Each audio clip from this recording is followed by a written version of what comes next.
ব্রিটেনে সফররত মার্কিন প্রেসিডেন্ট ডোনাল্ড ট্রাম্প আবারও কটাক্ষ করেছেন লন্ডনের মেয়র সাদিক খানকে। সোমবার স্কটল্যান্ডের ব্রিটিশ প্রধানমন্ত্রী স্যার কিয়ার স্টারমারের সাথে এক সংবাদ সম্মেলনে ট্রাম্প সাদিক খানকে নোংরা ব্যক্তি বলে অভিহিত করেন। তখনই সরাসরি আপত্তি জানান স্টারমার। বলেন, সাদিক খান আমার বন্ধু। সংবাদ সম্মেলনে এক সাংবাদিক ট্রাম্পকে প্রশ্ন করেন তিনি সেপ্টেম্বরের রাষ্ট্রীয় সফরে লন্ডনে যাবেন কিনা। এসে গেছে ইকো কিচেন ডিগ্রিজার। পরিবেশ বান্ধব উপায়ে আপনার কিচেনকে করে তুলুন ঝকঝকে। রেস্টুরেন্ট, টেকওয়ে কিংবা ফাস্টফুড কিচেনে আপনার সেরা সঙ্গী ইকো কিচেন ডিগ্রিজার, কার্যকরী, নিরাপদ এবং সাশ্রয়ী। জবাবে ট্রাম্প বলেন, নিশ্চয়ই যাব, তবে আমি তোমাদের মেয়রের ভক্ত নই। আমার মনে হয় তিনি ভয়ঙ্করভাবে খারাপ কাজ করেছেন। এরপর যোগ করেন, লন্ডনের মেয়র নোংরা ব্যক্তি। তখনই ব্রিটিশ প্রধানমন্ত্রী স্যার কিয়ার স্টারমার বলেন, সে কিন্তু আমার বন্ধু। কিন্তু তাতেও থামেননি ট্রাম্প। বলেন, আমি এখনও মনে করি তিনি খুবই খারাপ কাজ করেছেন, তবে আমি অবশ্যই লন্ডনে যাব।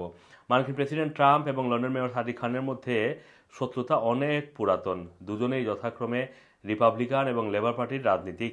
2016 সালে লন্ডনের প্রথম মুসলিম মেয়র নির্বাচিত হওয়ার পর থেকেই সাদিক খান বিভিন্ন সময় ট্রাম্পের নীতির বিরোধিতা করে কথা বলেছেন।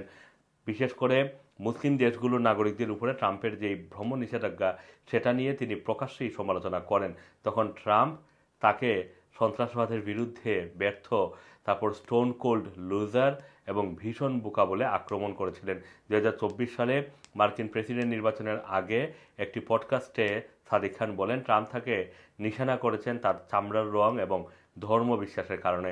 একই বছরের ডিসেম্বরে এক সাক্ষাৎকারে সাদিক খান বলেন, আমেরিকার মানুষ স্পষ্ট এবং জোরালোভাবে তাদের সিদ্ধান্ত জানিয়েছে, আমাদের সেটা সম্মান জানাতে হবে। তবে এদিন ট্রাম্পের মন্তব্যের পরে সাদিক খানের মুখপাত্র একটি বিবৃতিতে বলেন, লন্ডন বিশ্বের সেরা শহর। প্রেসিডেন্ট ট্রাম্প এলে তিনি তা দেখতে পাবেন। এখানে আমাদের বৈচিত্র্যই হচ্ছে আমাদের শক্তির দুর্বলতা নয়, তা আমাদের আরও সমৃদ্ধ করেছে। Assam Masum, Rana TV, London.